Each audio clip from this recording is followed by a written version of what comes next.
Yo, what's What's up? good, Adam? Happy Tuesday. We are fresh just out of Labor Day weekend. If you are a American living in the U.S., do you celebrate down in Costa Rica?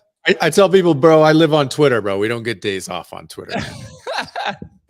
24/7, man. There's no such thing as holidays on X. Yeah, there definitely isn't. Looks like we're missing Bunzi and Dogfathers. I'm gonna ping them, and Alex is supposed to be joining us as well. So maybe I'll have Bunzi now. Bunzi's coming in. Bunzi is here. I'm gonna invite him. I'm going to message Alex to see what is good, man. But I see you. Let us know what you've been doing, man. I see you're posting a lot of these daily updates. You're trying to enter that domain, which is now seemingly becoming quite competitive. I guess everyone is kind of bored during this bear market and needs something to do. Dude, what I'm actually doing more than just like I have no desire to be like the news guy at all, but I like testing out stuff and seeing what might like trigger the algorithm to do some different stuff. Because I mean, we've all seen this incredible implosion in our reach. So the algos definitely push down reach, like definitely. And obviously part of that is we're in like the wrong space right now. You know, if we were in AI, we might be getting some better traction. But like the reach has been pushed down so much that I'm like, well, it's not just crypto. It's they've tweaked the AI, and so your reach is not, you're not reaching as many people. And so obviously the standard operating procedure is, okay, become a reply guy. But I wanted to see too, I think along with replying, which I do think is valuable, you know, how can you create some different content and see how X responds to this different content? So am I seeing a lot of engagement? No. But that's not to say, look, a lot of it might be my stuff just sucks, right? I'm always under the impression that if your stuff sucks, it doesn't matter what you do. So you know, number one on the list is get better. But number two on the list too is seeing what X is gonna, you know, push going forward. And I do have a belief that video is going to be a big part of that. You know, whether or not that's true, you know, could be wrong. You know, X may not be a platform for video, even though they are kind of, at least, you know, semi long form. We've seen with Tucker and stuff like that, that some of this long form video they've really pushed. Yeah, I've been enjoying them so far. Bunzi, what's good, man? GM, how was your celebration of Labor Day weekend? If you're still there, you might be on mute. Is he still trying to join us from his laptop? He hasn't figured out his speaker. There you are, bro. What up? Sorry, guys. Dude, I heard your content sucks, Adam. Apparently. I know what I'm going to just start blaming the algo for crappy content. Yeah, blame it on AI, dude. That's just going to work for a while. Dude, AI took our jobs. No, but yeah, Labor Day weekend was amazing. Mainly just worked. But yeah, now I'm excited to be talking with Alex today, and I'm going to be driving a little bit, so if I cut out, just let me know I'm rugging, and then other than that, stoked. On the road. All right, everyone that's on the space too, make sure that you retweet the pinned post so that everybody can see it. That's not down in where's everyone at right now? The conference down in South Korea? Is that where yeah, Seoul, South Korea. Yeah. Seoul, South Korea. Yeah, it seems like everyone is there. I saw Trevor and all the Bitcoin guys posting about. But without further ado, I want to thank Alex for joining us. I'm very excited for this conversation. Rarible, one of the OG NFT platforms in the space. From my research, I believe also the first NFT marketplace to release a native token for NFTs. So I know you guys have been through quite a journey over the last 3.5 years or so. But recently, Rarible's moved to a royalty-only platform to represent all of the creators out there who are being glossed over and looked over for the traders and for volume in a bear market where liquidity is quite tight. So, Alex, thanks for joining us, bro. Appreciate it. Thank you for having me. Dude, I'd love to start it off. Sure. If we have can you just give us a little bit of history? Because I do think, Jake touched on it there, but being either the first, certainly one of the first to have a native token and, have it be, relatively successful, back then in, I guess, end of 2020, 2021.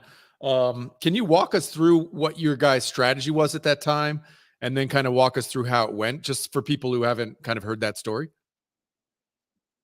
Yes, of course, I can go over that. Wow, that's a lot to unpack. There's 4 years of history now. That's 2 lifetimes in the energy space. We started, let me go into like the brief history of everything. We started in November 2019. We were maybe 4th or 5th NFT platform out of all NFT platforms existing. And OpenSea was there, SuperRare was there, I think Maker's Place was there by the time. And the space was very, very early. And that was the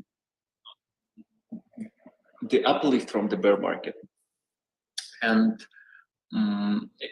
it was still a deep bear, but it was the signs of promises of the bright future. And the thesis was that the NFT, the crypto space is finally ready for some retail people adopting it. It's not just as crazy anymore if you wanted to participate in a crowd sale in 2017, you needed to do a lot of squats to get to it. So, space is finally ready for some retail people. What retail people want? They want some fun, not the 0.1% APY or some difficult stuff. And that was the whole thesis behind NFTs.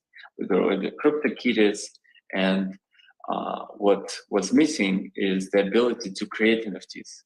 There was a lot of infrastructure, but there were no NFTs. There was a couple of copies of CryptoKitties, and the only way to create an NFT was, you needed to deploy your own contract, you needed to develop the game, you needed to be a developer to create NFTs. And that was there was a couple of platforms that allowed you to create NFTs, but if you're an artist and if you have been whitelisted, you needed to undergo the check. So we wanted to create the platform that would allow anyone to mint any type of possible NFTs. And we went with that on the market in 2019. Just a very simple, it wasn't the platform for art, it wasn't the platform for something, it was the platform for general create any NFT.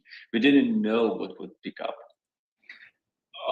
Ultimately, the art had picked up. The people loved the platform for openness, and that was resonating with the artist's desire to have the open platform for art. So we became the open platform for art, and all the big guys have used us as a movement. Xcopy, Azinachi, Fugrender, all the great guys have used the platform to create PAC. PAC was the top seller for multiple months. I think PAC did more than 1,000 ETH sales through Rarible during this whole frenzy. That is the story about our Rarible as a crypto art platform. And about a year into the Rarible existence, we've been asking ourselves, what is the next step for Rarible? We believe in the NFTs on a global scale, and we believe in the standard, and we believe in the digital ownership, again, broad digital ownership. So how can we tailor for more use cases than art? And we started to expand on the platform itself into the PFPs and other things, as well as expanding the infrastructure on the protocol layer. We created the Rarible protocol as a product, API, that you can create your own marketplace.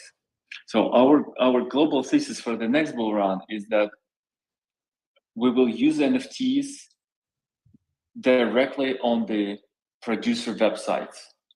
There will be much more, like many more NFTs many more types of NFTs, many more use cases of NFTs on many more chains. And all of that requires differentiation and some tailoring. And how do you achieve tailoring? You achieve tailoring through the ecosystem. So that's our broad view on the market with the broad strategy. Okay, we'll give you tools to drive the broad adoption of NFT. And now the Rarible.com as our marketplace in that old picture is the broad tool where you can browse all NFTs across all chains. You can sort through them and you can use them. And now that we support our biggest advantage is that we know everything about all NFTs, our indexing.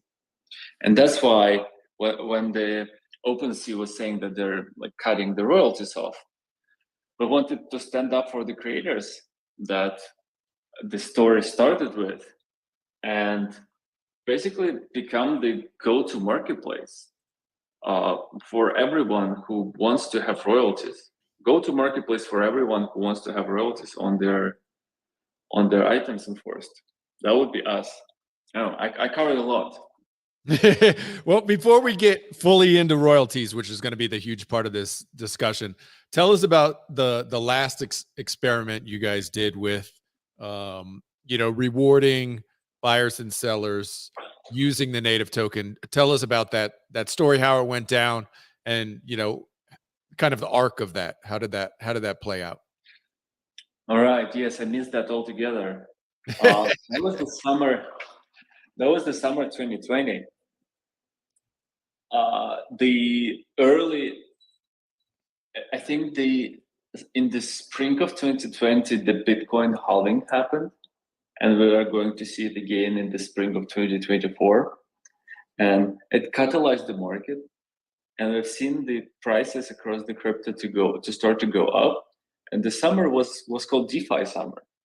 That was the time when DeFi finally got adopted by many people. There was a lot of stable coins launching. There was Compound, there was Aave, all these lending platforms that came to existence, and there was the new primitive on the market called liquidity mining. So when you have a marketplace, or you have a money market, or you have a lending market, there is this thing that the more liquid you are, the more people come to your market. So why, for example, today many people come to Blur? Because the Blur has the lowest floor price. It has the biggest liquidity today on the market. It was working the same for DeFi. Why people came to Aave? Because Aave has the biggest amount of borrowers and lenders, and that's why it has the lowest spread. And that's why people are trading on Aave. And that is why when you're launching the new product, it's worth spending some tokens to incentivize liquidity, to create this flywheel of people coming to your marketplace and for you to become the biggest liquidity place. And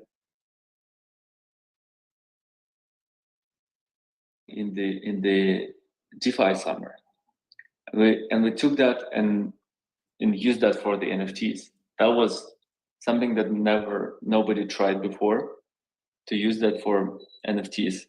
We used the liquidity mining program for NFT marketplace. We started rewarding people for buying and selling on our marketplace proportionally to their volume transacted. The more people transacted on Rarible, the more tokens they got. And that was a blast. Everything spiked, 10x, 20x, all metrics, users, volume, activity. Just before that, I think we did that in June. And the last month before June, in May, we had $30,000 monthly volume on Rarible. 30,000. By September, we had $1 million monthly volume on Rarible. So that was a blast. Ultimately, as the market was growing, our rewards has waned because they're proportional to the market. At the peak, Rari token was at the $1 billion market cap, and then is always the incentives decay, but we've gained the market share, and it was a massive success. There was things that we could have done better. Yeah, so I pulled up here, Alex. We have this Adam and I are on video too. It says here the Rarible 2020 in numbers, 24 million in trading volume, 100,000 unique items minted across 29,000 unique buyers, and about 60,000 monthly visits. So right now, even in a bear market where the ETH NFT marketplace activity across all marketplaces is quite low, I did a research about it a few weeks ago, and it was like around 15,000 active people, daily active wallets across all marketplaces. So even these 2020 numbers are, double where we are in this bear market, just to show kind of like how much attention Rarible had today. But now we see, we fast forward to today, and almost every marketplace has a token of some sort outside of OpenSea. Blur has the Blur token, Lux has the LuxRare token, X2Y2, it goes on and on and on. But Rari's been around for over 3 years. And so now, where does Rari sit within the overall Rarible ecosystem? Is it something that you use to incentivize users? Does it have a plan to be tied into this royalty-only marketplace that maybe becomes a little bit more attractive for creators, that you can give them a little bit more options? Just dive in a little bit to, fast forward 3 years later, and how does the Rari token look today in the ecosystem? Yes, Rari token is the essential part of the ecosystem. We don't use it to incentivize trades too much anymore. We did a couple experiments last autumn with incentivizing when we were launching the aggregator, but currently it's mostly used as the utility. So one of the biggest utilities of Rari is that it's a governance token of the protocol. And there is the whole organization called Rarible Foundation, where you can go to their website and check. And that's a DAO that uses the Rari treasury. There's 40% of the network still undistributed. It sits in the DAO treasury, and people decide how would we use it. There is the ongoing roadmap of Rarible Foundation to become the owner of the Rarible protocol, and that would make the cycle complete when the decentralized protocol is owned by the DAO and the Rari is the governance token. And that is the main type of utility. On top of this, there is a secondary utility on Rarible marketplace. If you lock your Rari, you forgo the fees. You don't need to pay fees on Rarible anymore if you lock your Rari. That's the secondary utility. So for no fees, this means no marketplace fees, but the royalties will still be intact, correct? Yes. Excuse me. All right, got it. Yeah, I've pulled it up here to show the Rari FAQs here on the foundation itself. And I saw, I posted a tweet at the top, Xcopy, I guess, staked a bunch of the tokens on different artists. Can you tell us how that works? Staking it to a particular artist or pool. Can you tell us that functionality? I think that's super rare, Adam. Oh, I'm sorry. I'm sorry. I was like, they do sound quite familiar, but it does seem like these marketplaces are now trying to find different types of utility for their token. I think a lot of them offer different types of staking. Right, LuxRare has a staking that provides, I think, a share of the fee pool. You have Super Rare's now done theirs with. I still don't even know how that works. I was trying to figure out how that even worked. Is like, what is this? How does it work? You stared on. Yeah, everyone's still trying to figure out. I mean, Blur's token really has no utility outside of just farming, but it's just been kind of down only since then. but Rarible also kind of separated itself even about a year ago. And I actually think I talked about Lean with this when I had Lean on my podcast, about the marketplace or the creator marketplaces, where Rarible's kind of moved to help small time creators or small teams create their own marketplaces using the Rarible infrastructure. Can you explain what that means and why a creator would work with Rarible to build a marketplace using the Rarible toolkit? Yeah. So that's the part of our ongoing thesis about the NFT space to proliferate and differentiate and verticalize. Instead of the root of the cause is, we've seen it multiple times when people amass their following base, people create primary markets, usually on their own websites, not usually, but many times on their own websites. Most PFP projects was doing this primary sales on their own websites. And then they send people away to another marketplace to trade that. So why would you send people away if you can just keep them in your community home? And that's where our toolkit comes into place of, yeah, you can, because the infrastructure is already in place, because the backend knows everything about all NFTs, you can create a front end just for your collection or just for your series of collections that would only have your own items, and you can direct people to your own marketplace where they don't need to worry that they would be scammed. It can be brand safe. It can have your own domain name, and you send people there and they trade your NFTs. So that's the promise of the community marketplace. Just have people on some community home, and that's very easy to build with us. We have built it for CryptoPunks V1, for Pixel Vault, for Animoca, for Mochaverse, and as well for with Web2 brands, for Fox, for McFarlane Toys, for Mattel.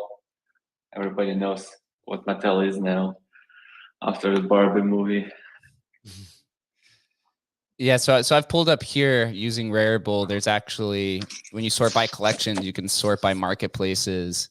Moonbirds is on top with 30 ETH in volume in the last 24 hours, and then you have CryptoPunks at 20. So there's demand there for these community-owned marketplaces.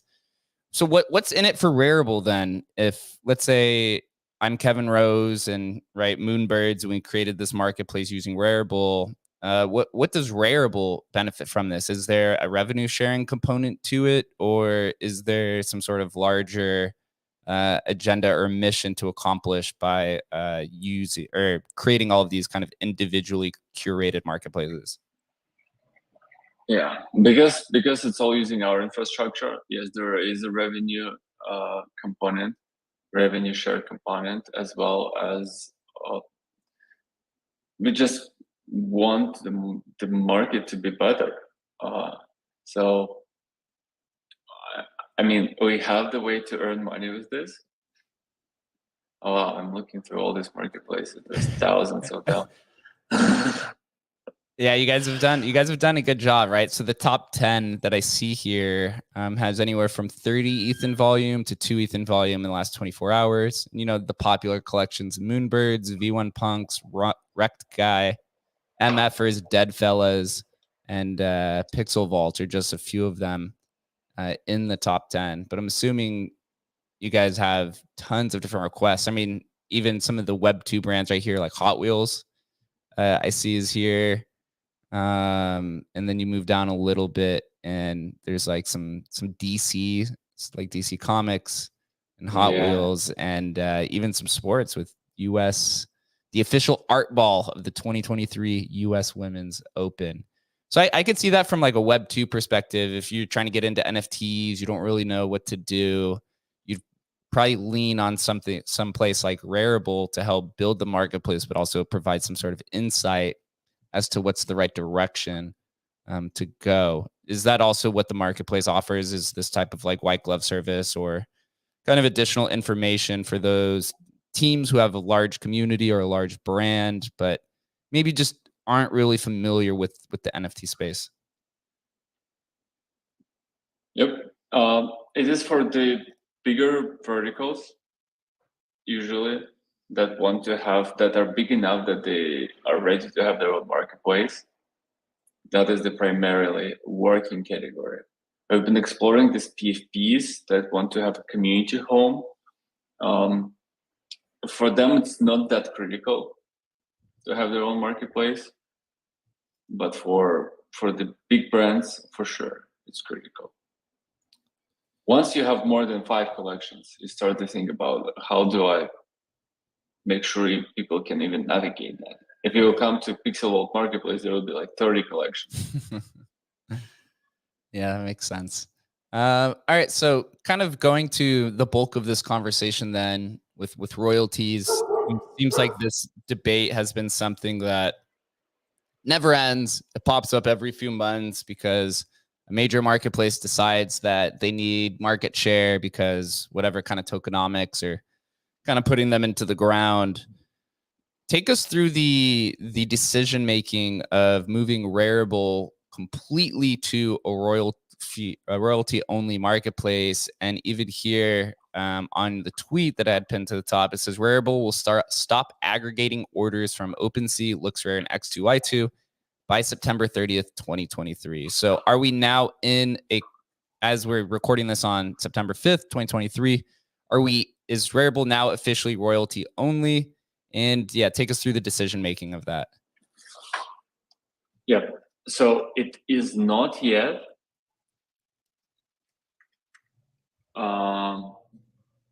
It is not yet. So the decision behind this is, I was happy with the fact that royalties kind of reached an equilibrium. So there was a moment in time when you could configure the operator filter this way that both Lure and OpenSea and Rarible would preserve royalties. I was like, yeah, that sounds great. We can have royalties. Royalties are saved. After last year battle, when everybody started to cut them, royalties were saved for a brief moment in time. And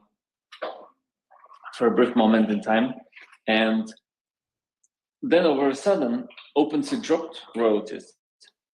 And now we have this weird market where on Blur, only the collections as operator filter are enforcing royalties. On OpenSea now,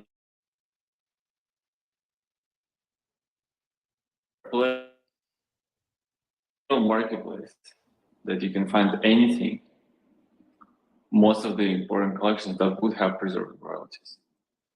And we want to become one. There's an obstacle there. And it is that we are aggregating other marketplaces too. And if OpenSea doesn't pay royalties, you can still come to Rarible and you would buy an item to Rarible OpenSea, and that wouldn't pay royalties. So it's still confusing and difficult and not clear for the users and hurting for the market that there's a marketplace that is pro royalties, but at the same time there are items that don't pay royalties. So I wanted to make the message clear. We are the marketplace that is royalties, that is only royalty. If you link to Rarible, you would link to people, you would link to the place where the person would buy an item and they would for sure pay the royalties. And that's why we have to cut the OpenSea and X2Y2 and LooksRare aggregation. We do enforce royalties on top of SudoSwap aggregation. We have a SudoSwap and we enforce royalties on top of that, so we're not cutting this.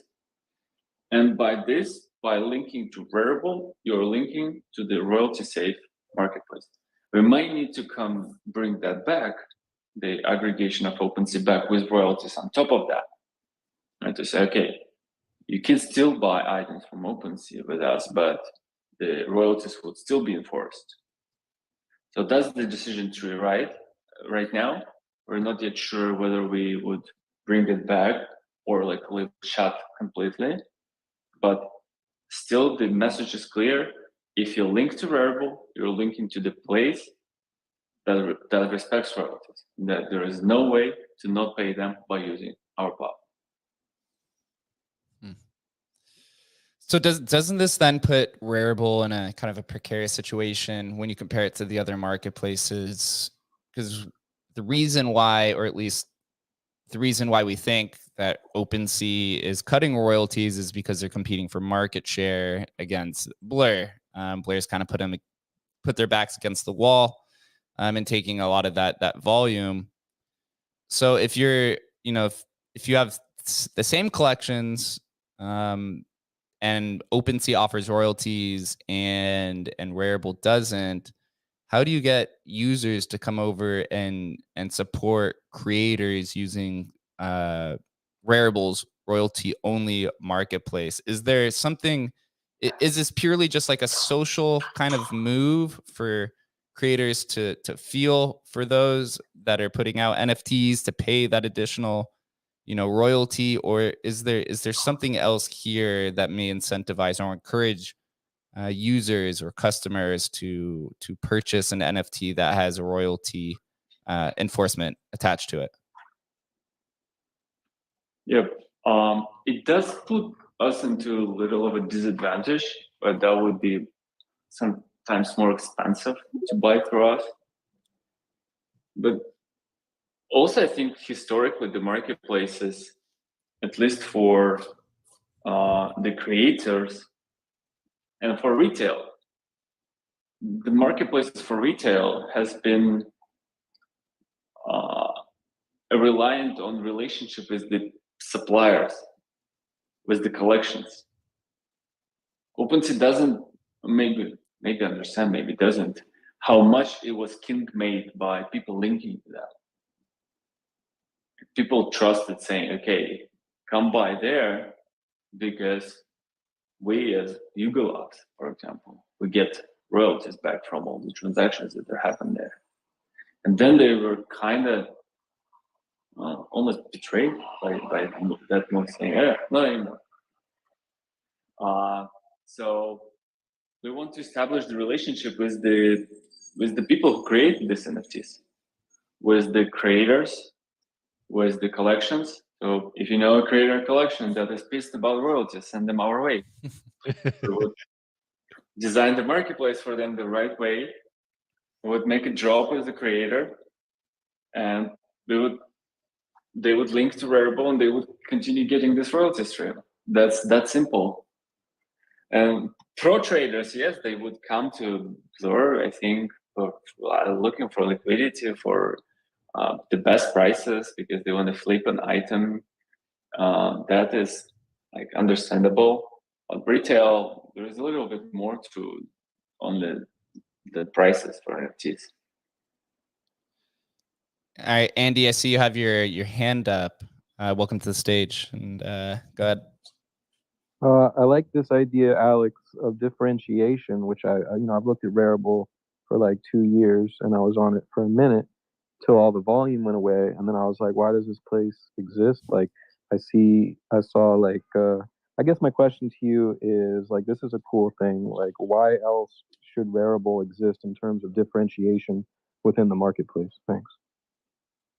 Yeah, that's a great question, and that's honestly a hard question, because OpenSea has been a retail marketplace and many people loved it for it.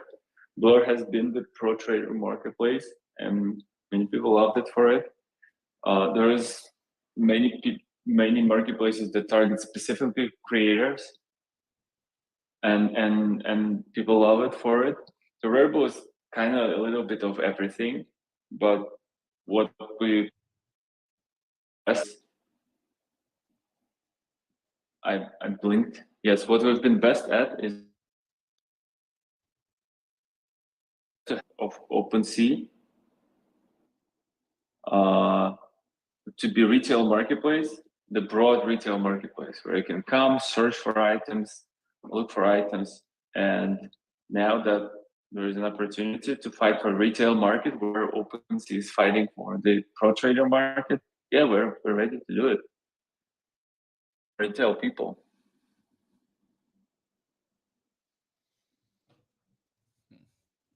How are you gonna? How are Does you guys? answer the question?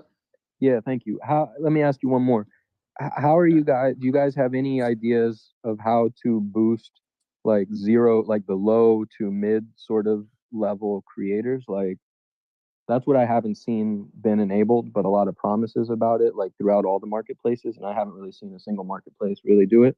Like I don't know if it's going to be how, maybe it's cross promotion in some brilliant way. Or, I don't know. You guys are the business, but how Okay. maybe you guys can serve that market. Like, is there some plan of attack to help out the little guy creator, like in NFTs, or is your guys, just more focused on particular brands that you want to partnership or both? Oop, did we just lose Alex? Yeah, he's a listener. I'm gonna invite him back up. I think he got rugged. That's a good question. My question too, maybe if Alex hears this when he comes back up. Oh, you back, man? You there? He's coming. Go ahead, Adam. Ask the Yeah, was the I mean, one thing we've talked about, and we've talked about on Spaces a bunch too, is there a way, or what's his thoughts on projects or artists rewarding collectors who actually pay royalties? I'd love to know, because a lot of ideas have been kicked around about that, but would love to know Alex's kind of thoughts to that. You there, Alex? Yeah, he's getting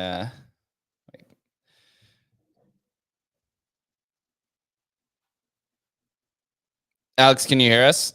If not, maybe just leave the room and then come back and I'll invite you back on stage. But Adam, it is really a good question. I think everyone's really trying to figure out what that incentive model is. I think that's why a lot of these platforms are kind of leaning into these tokenomics, because really, what else can you do?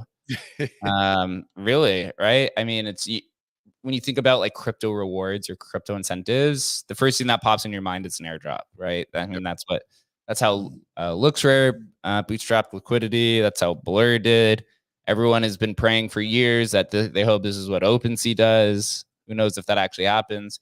You feel like from OpenSea's perspective, that's kind of like their last ditch effort to bring the market back, is to do a token. But then it's a likelihood that their kind of plan to IPO could go down the toilet.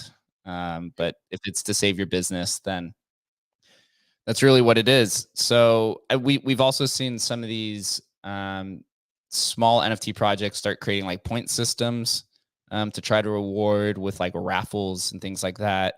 We had ice bags on from the Kanpai Pandas team.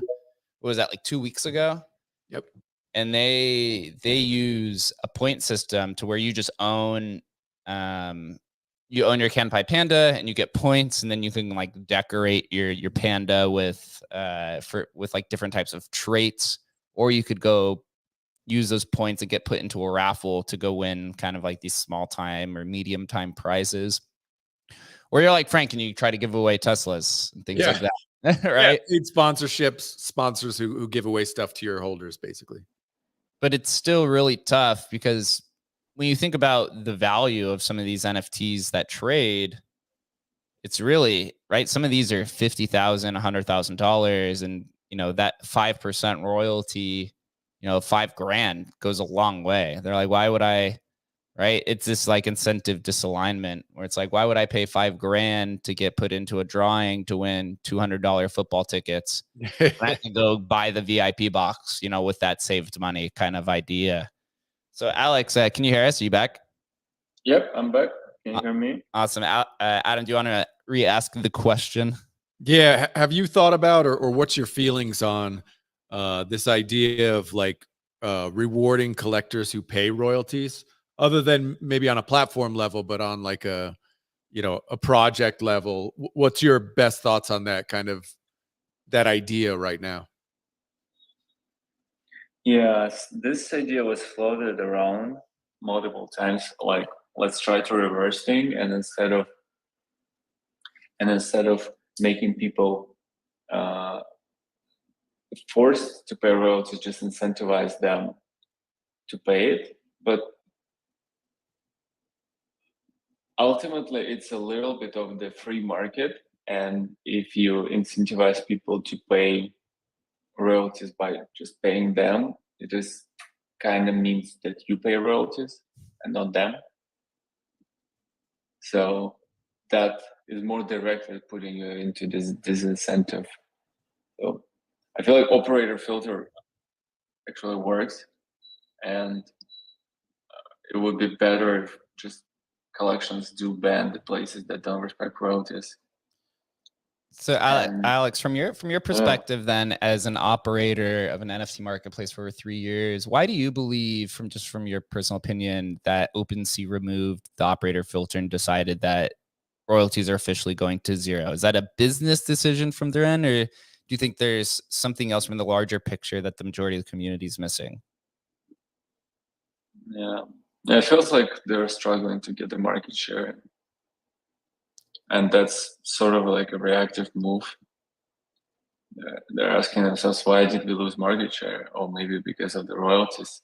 While in reality, it is true and not true at the same time. The royalties was the part of that, but also the UX component was the part of that. The token reward was the big component in that. And now it's very hard to move it all back. And by removing royalties, the world is still not moving it back because the liquidity is not moving. I don't think we've seen the liquidity to move, at least yet. So, yeah, I don't think there's anything behind the scenes moving forward rather than just competing with Blur. Sometimes the most simple thing is the obvious thing is it. Yeah, I mean, it's true. Also, that ETH NFT marketplace side, I believe I saw a chart that it's at 2-year lows right now in terms of volume and active daily users. So making that decision at the bottom of the market seems like very crypto, because we also the bottom no matter if we're retail or if we're a commercial operator of a big marketplace. But there's another big debate when it comes to royalties, and it's kind of this idea of like a closed garden versus an open permissionless nature, where some users believe that NFTs are bearer assets, which means that they should be able to trade freely and that it's impossible to force royalties because it's not on the contract level, it's only on the marketplace level. Versus some of the users are talking about moving to this like closed garden model to where you can only buy or sell on this one platform, kind of like what you see with Super Rare. What is your stance on that? Do you believe that NFTs should just be free and permissionless? Do you think there is a variety or an array of different types of NFTs for different types of marketplaces? And did Rarible take into account this type of consideration when moving to a royalty only marketplace? Yeah, that's a great question. It's hard to answer. There has been an attempt at the ERC20 tokens market to establish royalties on. I think in this DeFi summer there was a variety of ideas that people tried to, and some of them was, let's try to tax the transactions on stable coins and use that to provide liquidity, and that ultimately failed. And that would be an argument in favor of, oh, NFTs cannot have these royalties, and let's just leave them alone and not try to tax the transactions. But I think there are multiple of things, like in the Steam marketplace, where they do have royalties for the items and pay creators the fees. That has been sustained. Also, operator filter, I think, is pretty enforceable thing. Hugo said that we're blocking OpenSea, and we're going to have other marketplaces to trade with royalties. So they are enforceable. And I believe that the whole thing with royalties came from the fact that they're not enforceable on chain. And now that we have some ability to enforce, I do believe we'll reach an equilibrium where royalties will be smaller. They're a little too big today. Well, the 0.3% royalties on Dust Labs seems to be something logical for me. So I believe that royalties will exist. What are your thoughts on the on-chain enforced royalties? Like, yeah. You don't think there is a solution for that? I think Chia is one that has an option for, you know, enforcing it on chain. I think that I'm sure there's others. I'm not super expert on the technical to explain it, but I think at the protocol level, you can enforce the contract of royalty. Yeah. It's a marketplace or it's a collection? Yeah, That's I think well, Chia is like a whole nother blockchain. So yeah, that yeah, yeah. Right. So well, maybe we need to have our chains enforced. I don't think that's, you know, I don't think that's a ridiculous possibility, or, you know, or that our existing protocols need upgrading to enforce it if possible. Yeah, that's a good point. So it isn't fully possible on ETH. I think Solana had their NFT standard upgraded across the whole ecosystem, so that you can enforce royalties on chain. On ETH, due to the architecture, every NFT is a different contract, and you need to enforce it on the contract level, on the chain level. Yeah, it does seem like there have been like a handful of attempts at creating this kind of on-chain royalty standard. I've pulled up here on the screen for those that are watching on YouTube. There was ERC 2981 royalty standard, which I believe Manifold Foundation and Rarible also uses as well. There's the royalty registry, right? There's the royalty operator filter. I believe Gabe Layden is also trying to create some sort of like on-chain royalty standard. The hard part here, though, is getting, you know, new creators to use this and then kind of push the direction and momentum that way. But Rarible is named here in these documents. So what is, again, I guess it's just an extension of the previous question, is that how does Rarible go about evaluating these different types of contract standards that are using some sort of royalty engine to enforce royalties? Would Rarible just go ahead and adopt any type of standard that has some sort of royalty enforcement, or is there some type of deliberation that happens internally to decide what's the right way to go about this? Yeah, I think the standards are all a function of adoption. So this ERC 2891. 2981, yeah, close. 2981, yes. It's a signaling. So it's an idea of how can we make sure that marketplaces at least know what a collection expects of royalties and to which address to send it to. And we actually, before Manifold implemented that, we had our own version of this. If you wanted to have your royalties enforced in Rarible, you could add that to your collection, a specific field, just a field inside the NFT collection that, oh, we want royalties we expect it to have here. It was working for us, but it wasn't adopted as widely, and that's why when Manifold introduced this, we went ahead and supported this just because it makes sense. And I think that was the only one that we supported all the royalties. I haven't seen too many new ones that also make sense. Yeah, man. I mean, it's tough, and also this leads perfectly into kind of this next topic or idea, is moving into this kind of multi-chain world. Rarible supports, I think, 4 different protocols: ETH, Polygon, Immutable X, and I believe there's one other in there. As you know, and you can see on stage, Adam and I work at Emblem Vault, which is also kind of this multi-chain tool that allows NFTs from all blockchains to trade on most blockchains. do you believe that this is kind of the future of where NFTs are going? Is that ultimately when it becomes, you know, maybe mass adopted, that NFTs are just minted on hundreds or, you know, dozens of different types of platforms? And then how is Rarible deciding to implement that type of strategy and evaluate different type of NFT ecosystems on different blockchains? Yes, we've been one of the first to go multi-chain with Tezos and Flow and Solana.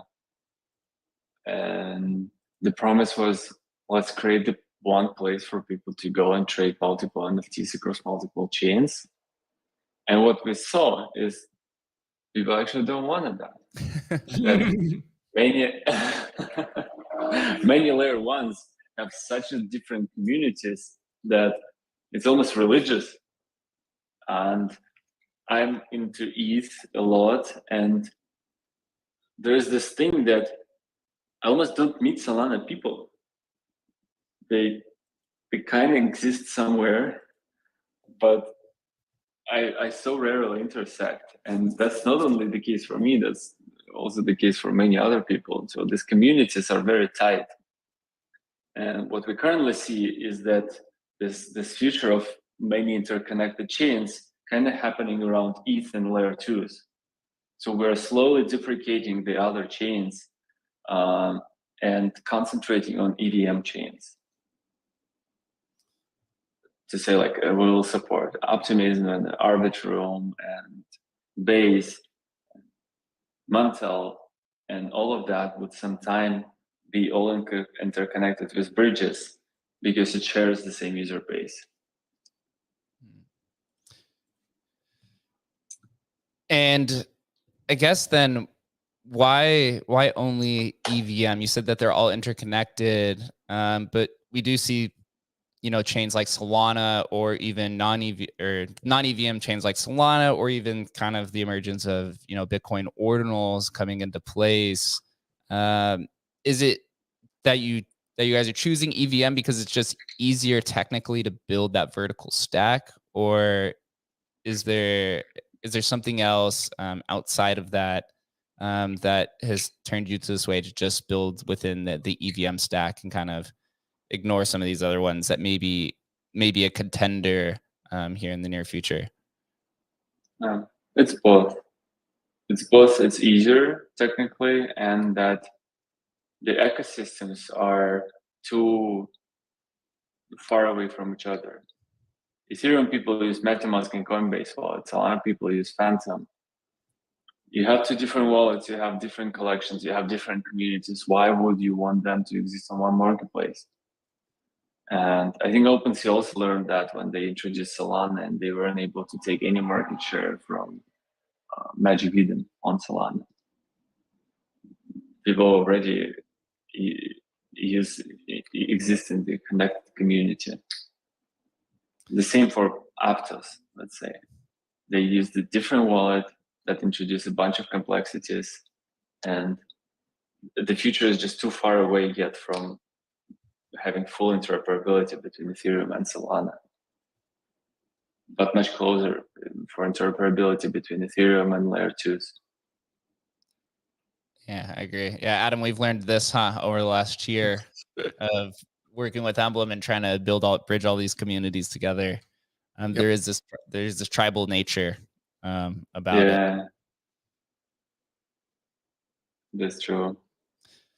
Yeah, man, it's tough. Adam, what do you think so far? How are you feeling about a multi-chain future? And then royalties. It leads me to this, like, you know, this idea when multi-chain does come, because it does seem pretty inevitable, at least from my perspective. You know, there could easily be just one chain. I'll just use our chain, right? Like Optimism, NFT marketplaces decide to go to royalties or zero royalties because that's how the culture is built. When there is this like interoperable, you know, world, you can easily just move your NFT over to this chain and then just keep circumventing royalties, and just becomes this like never ending game of cat and mouse of, right, the traders then go move their assets to different chains so that they can have, you know, the best fee rates, and those that that want to support creators are then kind of stuck, you know, maybe just these collectors kind of live on this chain that has royalty enforcement. Do you think there's any way to really prevent that? Or do you think this royalty game is forever a game of cat and mouse? Because that's kind of where I'm leading to, at least at what I've seen over the last 2 years.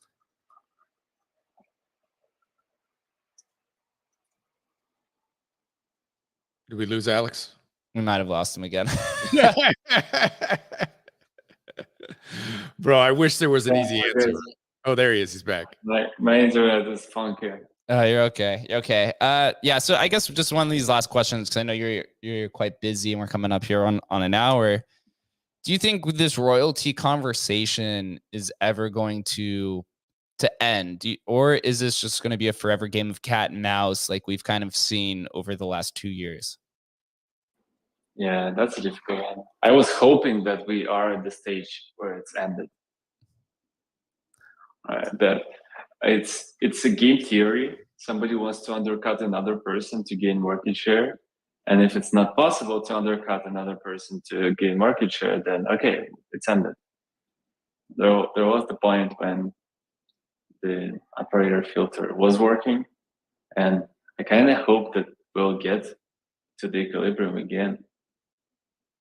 Now is one of the main players to have 0 royalties. Either they're moving them back,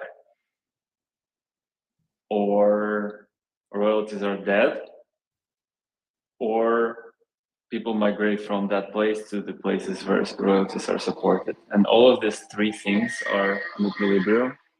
So I don't think it's going to be an endless thing. It's going to end fairly soon, but fairly soon is still a year or 2. Well, I guess it's like we get to the end and it's what are there even any marketplaces left? Or, you know, how do these marketplaces stay in existence if they can't earn fees? Like, where do you see that? I mean, what's the end game as far as your kind of vision of it right now? I'm hopeful that we can preserve royalties. That would be very cool. That's good for the space, and it's sad to have things that good for the space to not exist. So I think, yeah, the end game. There's definitely end game exists for NFTs. NFTs are a great market. I all believe in it. So there will be marketplaces for sure. Yeah, I mean, you got to think about like kind of what's next from, you know, the positive and the negative. If royalties are in fact, you know, going to 0, then you think about what's the next trend, and then you're like, oh, marketplace fees are probably going to go to 0 next, right? As everyone kind of competes for this market share, it's forever this rat race. And this isn't just NFTs. This is pretty much any, you know, free market where there's just a lot of competition and you're fighting over a little bit of liquidity. But we're also right at the depths of a bear market, or at least we hope so. And when the market's hot, no one really cares if everyone's making money. No one really cares of paying this 2% royalty fee or 5%. Maybe it did get a little bit bloated, right? Where some people were a little 10% royalty fees. Dude, there were 10% royalties that people were paying. I mean, how crazy is that, right? It's amazing. That I have seen this debate where maybe art royalties should be higher at 10%, and then maybe there should be some sort of standardization for royalties for larger collections, like 2% or something. I'm just throwing a number out, but maybe 2% royalties across the board for PFPs. Alex, how do you feel about that? Do you try to segment NFTs by their classification? Examples like art, you know, historical NFTs, collectibles, gaming, etc. Do you think maybe a good alternative or solution would be, you know, royalty standardization across the different sectors? Oh yeah, that totally makes sense. The royalties for art to have 10% is kind of feasible. For PFPs, not feasible at all. So that would also be nice if just collection themselves can choose that. Okay, the PFPs that choose 10% royalties are just like outcome bet outcompeted by the PFPs that's like 0.3% royalty. Yeah, that's like the marketplace to decide that. Yeah, 0.3% royalties. That's like a DeFi standard for like bridges and some of these DeFi stuff. Once you get to NFTs, you can put a picture on it, right? Now it's all of a sudden 10 or 20 times that. If there's anybody in the crowd too that wants to ask Alex a question, before we wrap this up, feel free to come on stage. But Alex, dude, I really appreciate your time for coming on. I know it's this type of conversation. It feels like it's never going to end, and it feels like the Twitter community is just exhausted by it. Every time some decisions made, you see everyone start crying on Twitter Spaces about how they're tired of having this conversation. But ultimately, if we ever want to have a solution for it, then we have to have these conversations. Bunzi coming in hot. Yeah, no, I mean, we have the marketplace experts up here, so I just wanted you guys to how to sit back and take notes. But I mean, the thing about marketplaces that are interesting to me is like we move towards a technology that can help mitigate the middleman, right? And now we resolve back to relying on a marketplace and these centralized entities to kind of facilitate what could potentially be a peer-to-peer transaction. I mean, as we discuss royalties and all of this, like, is there any concern that marketplaces, get replaced with just peer-to-peer? Or because you see things like Nostr and like where keys move from, place to place, and a marketplace that can, not be siloed seems like the natural next step, because just you see X2, Y2 and all these other things on ETH start to aggregate these things. But I just want to hear your thoughts, Alex, because it sounds like you have a very solid understanding of how important liquidity is for, big market movement and things of that nature. But do you see marketplaces ever really seeing a big push from a peer-to-peer network, like specifically for NFT marketplaces, I guess you could say? I know that's kind of contradictory, but like without a marketplace being the main facilitation of them? I think the marketplace has to move towards the protocol layers, but I don't see them to be replaced with this peer-to-peer network at all altogether. More like Uniswap. Uniswap has the great way to do it. You can trade on Uniswap through wallets, and everybody who aggregates it, and the main Uniswap app, kind of this model. Yeah, I think that's like a good example. I think like especially as more marketplaces, it becomes easier to stand up, and like the technology just becomes like more open source, I guess you can say. Like who's the marketplace that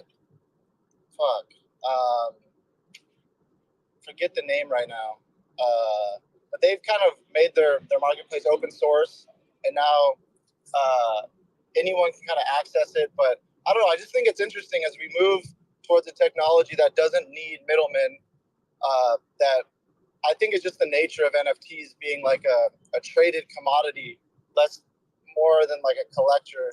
I guess you could see them as like a pawn shop, if you will. It's like a place to go and enter and exit positions. So I guess there'll always be a necessary piece, but I don't know. The royalty part's definitely interesting. And I think the short term, my theory is like, if you have a desirable enough collection, you facilitate the technology to trade it. And if you're relying on a marketplace, like they should decide whatever the fuck they want to do with it, because you didn't build anything. You're just like, they're just giving people something that they can use and need as a tool. And I think relying on them to pay and enforce what you want is just not really it. Yeah, it's tough, man. We all want peer-to-peer, trading for everything. This has been the goal of crypto kind of since its inception, is to really cut out the middleman for every type of transaction, for every type of need. When we get there, actually, who really knows? Turns out that scaling decentralized technology is actually quite tougher and a lot more expensive than we'd all previously thought or wanted. It's hard out there, man. Tech is hard, bro. Tech is hard. Tech is hard. We've learned that. So I guess guys, what'd you say, Alex? Yeah, I want to say that I need to go now. Mhm. It was really nice chatting with all you. Appreciate Thank you for extending the invite. Yeah, appreciate it, Alex, man. Best of luck out there. We're cheering for Rarible and for creator royalties. I think all the creators really are. All right. Thank you so much. I'm hopeful with the market. Have a good one. Thanks. Appreciate it. Yeah, man, it's tough. The NFT or the marketplace wars is continually just out there. I mean, 2 weeks ago, was it 1 week or 2 weeks ago, we talked with Ordinal's Wallet about the marketplaces on the Ordinal side, and even Harry's in the crowd about it. And even over there, it's continual war as well. I mean, they never had royalties over there, but never had royalties. Although we did see Gamma come out and say that they're going to support royalties. I don't know really how well that's been doing. Bro, it doesn't, at the end of the day, it doesn't really matter. If there's no volume, if there's no market, it literally doesn't matter what they do. You can have no royalties, you can have rewards, you can have all these kind of layers. But at the end of the day, if there isn't enough liquidity in the market and there's not an interest, it literally doesn't matter. But I mean, these are the things that cause the market. Like, people think a market just merge out of like thin air. No, it comes from these concepts and these toolings and the adoption of them. Like, we see spikes due not because all of a sudden the globe's like, whoa, NFTs. No, it's like some of these really big protocols and these like, technology advancements, and then people then they gravitate towards it. So I think it's like a catch-22 there. It's like, you can't just have a great market without any innovation. It can't just be, all right, this is what we got. Where the fuck's the market, everybody? It's kind of just that cycle of when the next innovation hits, we'll see more adoption. And I mean, we've seen that cycle like time and time again. So I don't know. I do agree, but I do think that these discussions and whoever creates the solution to them will cause, the quote unquote market to return. I agree with you. Agree with you there. Yep. It's, I mean, I don't think I think royalties are personally going to zero. It's really hard to enforce. If you want these like closed gardens, then go ahead, but it's not really crypto product. I guess it's maybe on some sort of crypto rails, but it's not the true ethos. And that's kind of where the heavy debate goes. But yeah, Buns, you are right. It's when you get down to these kind of depths where there isn't much liquidity, there's a lot of these like chicken or the egg situations where it's like, how do you attract users? But users aren't going to come unless there's liquidity, right? And then liquidity isn't there unless there's users, right? So then it's like on the marketplace level, it's like, how do you separate yourself with a product to encourage users to come over? And I mean, Rarible they're trying, right? They have the whole, we'll create your marketplace for you for creators, which is cool. You have a lot of those smaller projects there where it's more of like a landing page, which is still, it's better than nothing, because marketplaces are tough to build. And they've tried to move multi-chain. Right now, they said they're pulling back their multi-chain adventures. It looks like OpenSea is kind of doing the same thing as well, and going back into these, we're just going to focus on one marketplace. Magic Eden, I think, has done probably the best job so far at really having success on two different chains, where they're kind of like taking command of ordinals, and they're the number one on Solana. But their ETH NFT marketplace has literally zero volume, and their Polygon marketplace has pretty much zero volume as well. So it's like, is that from the Magic Eden perspective? I think it was more the brand that brought everyone over. Is there a marketplace that even Polygon has more than zero? It's the truth. I mean, I was trying to Starbucks marketplace. You buy your Starbucks points. I was trying to bring this question up to Alex, and it's one of the reasons why I think royalties are kind of going to zero as well. If you do believe in this kind of multi-chain future where these tools are like Emblem or whichever other NFT protocol or multi-chain protocol pops up, not every blockchain, it's going to be impossible to force every blockchain to implement a royalty standard. And let's say Ethereum somehow manages to convince everybody to, use this new ERC 2981 standard, or whichever one is on-chain royalty enforcement. You can easily just use Emblem Vault or one of these other tools and then just go take your asset to a different chain where there is 0% royalties or 0% marketplace fees, right? So now instead of on the marketplace level of having this conversation, now we're having it on the blockchain level. Of course, this conversation is probably a few years down the road, but it's just this chicken, or it's this game of cat and mouse. That's, to me, it's never going to end. And so if you just commit to saying, all right, this is 0, now let's just go push the world, let's go push this forward and find other ways to monetize. I do think that's kind of where you should be as a creator, is to find out what's the incentive model instead of trying to enforce people. I mean, traders are going to trade, collectors are going to collect, and supporters are going to support. And so I think you need to just really lean into that instead of trying to put everything in one basket. Yep. Yeah, the bummer here is like one of the big value propositions for digital art is like obviously the provenance and the scarcity that you can add. But it was kind of like this, wow, artists can essentially earn, royalties in an industry that they usually just get really fucked over, because like royalties on art, if it's through like a high-end gallery, that still can be implemented, but once money gets involved in anything, people start to act fucking shady. So like this happens in the music industry a lot as well. Like royalties on music, like numbers get skewed and all this stuff. One sec. I mean, yeah. I mean, it's the same for everything. Look at YouTube, look at Twitter for social media, right? Like creator payouts would be equivalent of royalties based off of your content. A lot of the users are moving to the incentives of, hey, we're going to move to Twitter. I saw like Tiffany Fong and some of these other people saying they're making more money on Twitter now than they are with YouTube, where they have more subscribers over there. And I think it's kind of a similar situation, right? Instead of replacing NFTs, now you're using engagement as kind of the mechanism to make money and to get paid out in royalties. It's the same thing with the marketplaces. Users are just going to go wherever the incentives are.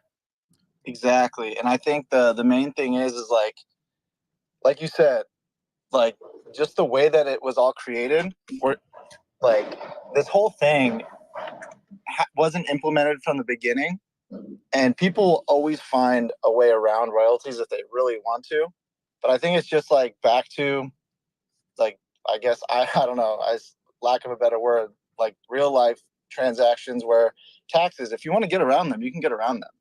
Like, and I think just if artists really want to do this, the short-term solution is just like, set up build your own technologies and your own marketplaces to facilitate that.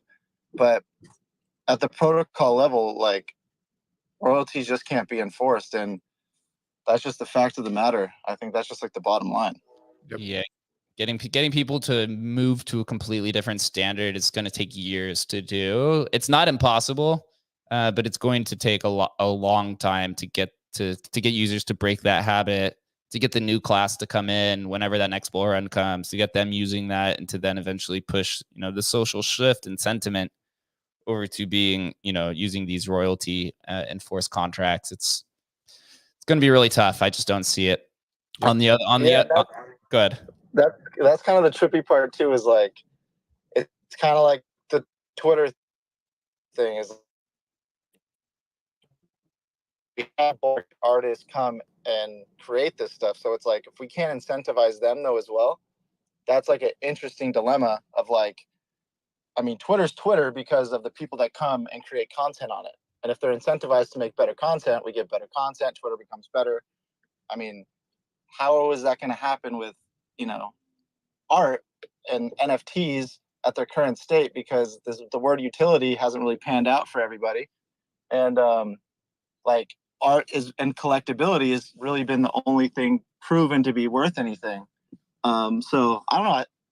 Super interesting to think about it in that sense. It's like the chicken or the egg again. It's like, all right, we want a better market, but how are we going to incentivize artists with no royalties as well? It's kind of trippy. Yeah. I mean, from a creator standpoint, if you OpenSea's not moving to zero. They're moving to a tipping model. And so what we've seen through, at least the last 6 to 8 months with the tipping model, it pretty much goes to less than 1%, right? It's pretty close to zero. So for a creator, it's unfortunate you have to, again, put the team on your back and, you had it nice and you had this revenue and now you got to go in and build, a new type of incentivization model. But I still haven't really seen any teams reward collectors or owners for tipping, right? To me, it's That's just about the dumbest shit I've ever heard of. tipping. Yeah, we need on-chain enforced royalties or these marketplaces or both or whatever. I mean, tipping, all this nonsense. Like people post these like opinions about optional like this and that or like, it's just fucking stupid. I agree with you. In this example, you don't think it's possible we can move to this world where let's say you have I don't know, PFP collection or whatever, and then you're going to then move to add a secondary collection, a companion collection, or it's for a game or whatever, and you say that those who have been tipping will receive the airdrop, or they'll get on the allow list to mint for free, and then everyone who's not paying royalties has to pay 0.1 ETH or whatever. That's interesting. I like that. I mean, there's so many options you could do with this. It just doesn't seem like I haven't really seen any creators really pursue this. Yeah, is that possible? That obviously, as you put it, like yes, that's a possible thing. Do you really see that taking off? Like in my estimation, like either your project has no royalties and everybody understands that, or it has royalties and everyone understands that. That's the future to me, and it's very clear and simple. And yes, sure, maybe there's some format that will coexist and allow for some kind of optional opt-in or you get rewards or whatever. But that is a very convoluted system that's adding a layer to an already what most in the world and even many, and I would say is reality, and most in this space would also agree, is a rather convoluted technically sort of system as far as buying and holding and if you get permission and in this community and all that. So no, I'm not very excited by that. What I was excited by was artists, as was the original promise, artists, project creators, whatever, having this, enforceable, so we thought, revenue stream that would enable long-term projects, in certain capacities to do amazing things based on residual income. In Europe, they already have protections where on secondary sales, where if you're an artist and you sell a piece for $100 and then it becomes $1 million, piece later sold, you get some X percentage of it, which I think is nice. I think that it's a really cool revenue stream model. I think that it enables so many cool things potentially for things to exist into the infinite, just if they have any kind of volume. That is very simple and very cool. I think that all of these people whining about, oh no, my 2% on my JPEG, my 5% or whatever, well, that's what you signed up for with that project. So if you don't like that, don't buy projects that have royalties and allow, what we're going to do is have royalties be enforced. That's the future. Yep. Yeah. I mean, I agree. I'm just more so throwing ideas out there. Ultimately, what's a proven model is 0% royalties and you hold back a certain amount of the supply. Rarible Labs has done it. Chromie Squiggles has done it. A lot of these different people have done this. And it seems to be quite effective. And then you use that treasury to your advantage to not essentially just dump on your collectors. That's not really what happens. Is you use these to either borrow against, or you submit them or give them out to the right type of individuals. I mean, Snowfro took almost 3 years to mint out the extra 1,000 squiggles, and he'd given them to a lot of prestigious collectors and given out to museums, and it seemed like that's worked out quite well so far. Sure. So that's a possible mechanism that can work for some collections and is viable as a possibility. As you say, that's fine. I appreciate that. As is some kind of tipping or optional opt-in model. However, also what is going to exist is what I'm saying, which is enforced royalties on a project as you go into it that will allow them to not need to withhold supply for whatever reason, or that's still a limited amount versus an infinite amount of revenue from taking a cut on the volume. So if people are fine with that going into a project, which to me, I would appreciate that if, it depends on the project, but I find that to be a fascinating and innovative and awesome, model, is saying, hey, if people care about this shit, if people are buying and selling it, whatever, into the infinite, that will allow us, in this mechanism to fuel us. So that that, in my opinion, will be always an option and is an important, option for projects and artists. Yeah, I like your take. I agree. It shall be interesting, to say the least, wherever it goes, man. Marketplaces are, they're getting punched. A lot of them are getting a lot of right hooks and left hooks, trying to figure out what's the right option. I think just specialization, if you're a marketplace, you need to, as it's shown, at least through the numbers. Again, we're pulling up that stat from 2 weeks ago where Super Rare had 0.83 ETH in 24 hours in sales, right? With their 10% royalty, the markets are showing they don't want this closed garden with royalties, and they're gonna take their dollars somewhere else. And so Super Rare introduced this new staking mechanism with their token. Again, going down this tokenomics model of trying things, throwing it at the wall. We did this in the ordinal space over the last 8 months, trying to figure out what would work right and just throwing things at the wall. You throw 100 and maybe 5 or 10 of them stick, and then and then everyone competes kind of for that market share of what people are interested in. If you're a creator, I don't know, there's a lot of serious evaluations that you need to consider when moving out or moving into it, whether it's a PFP, art, gaming, music, collectibles, whatever the case is. It shall be interesting. But appreciate everyone for coming up, dude. And Andy, I really appreciated a lot of your takes today. Very concise and straight to the point, dude. Hope you can join us again. For everyone that's new to this, we host this show every Tuesday and Thursday at 11:30 a.m. Eastern time. Tuesdays, we have guest interviews, and Thursdays, we talk about all of the news and hot topics throughout the week, right? As we're recording this, we'll probably talk about this on Thursday. MetaMask has now created a fiat off-ramp.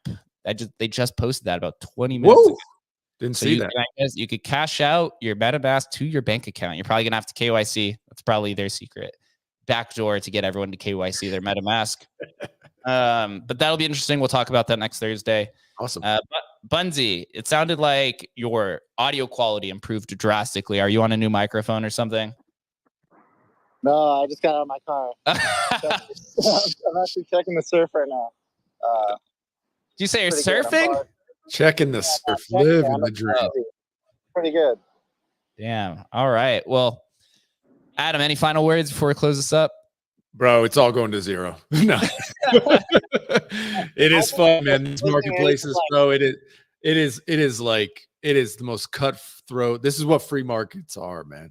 At the core, this is what free markets do, which is drive prices down for everybody. And so in reality, it's a good thing, but it sure doesn't feel good as you're going through it. Yeah.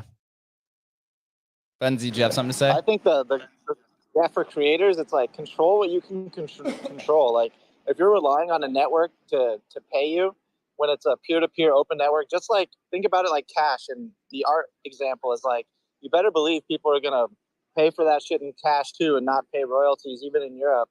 So it's like, I think the best solution is like, control what you control. Jake, I think that solution that's been the thing on XRP and all these chains before royalties is like, keep a small supply, because I do think creators need incentive to push their project forward. And if royalties were that before, like you need to come up with something else, because this network's going to keep developing. There's going to be new things, but at the end of the day, it's like you can't control everything. And if OpenSea dictates your career, then you're doing it wrong. Yep. Absolutely well put.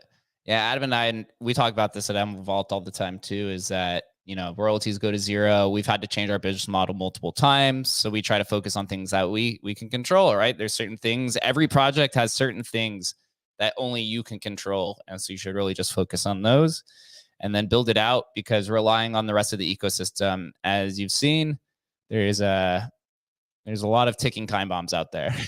You're gonna get wrecked. Gonna get wrecked. All right, everybody. We'll see you in 2 days at 11:30 a.m. Eastern Time Thursday. We'll see you guys then. Thanks, guys.